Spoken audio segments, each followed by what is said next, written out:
नाही, मुळात पिंपरी चिंचवडचे जे शहराध्यक्ष आहेत अजितदादांच्या पक्षाचे, त्यांचा हा दावाच हास्यास्पद आहे.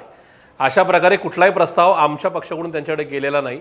मान्य सुप्रियाताईंचा ॲक्सेस तर सगळ्या पक्षाच्या नेत्यांना आणि कार्यकर्त्यांना कायम असतो. वेगवेगळ्या राजकीय पक्षाचे कार्यकर्ते ताईंना संपर्क साधतात, ते त्यांच्याशी बोलतात. त्याच्यामुळं अशा प्रकारच्या नका कुठली चर्चा झाल्याचं जर ते सांगत असेल तर मुळात हे खोटं आहे.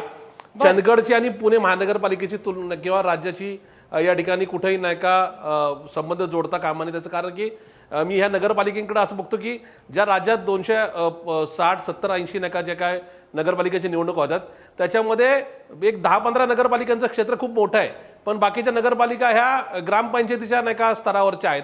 त्याच्यामुळे त्या ठिकाणी 2 गट एकत्रित आले, स्थानिक कार्यकर्ते एकत्रित आले, त्याचा फार काय त्या ठिकाणी संबंध जोडला जाऊ नये.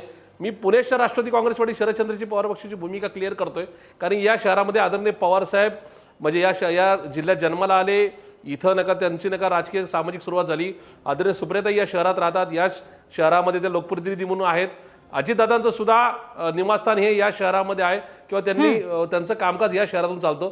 या शहरामध्ये कुठल्याही प्रकारे महायुतीतले तिन्ही घटक पक्ष भाजप, अजितदादांची राष्ट्रवादी आणि एकनाथ शिंदेच्या शिवसेनेबरोबर कुठल्या प्रकारची आतून बाहेर युती किंवा आघाडी होणार नाही. म्हणजे आतून एकमेकाला मदत करणे किंवा बाहेरून सरळ सरळ का आघाडी करणे असलं काय होणार नाही. आम्ही गेलो तर 100% महाविकास आघाडी म्हणून काँग्रेस आणि शिवसेना उद्धव बाळासाहेब ठाकरेंच्या पक्षाबरोबरच आघाडी करू, हा एक विषय आहे.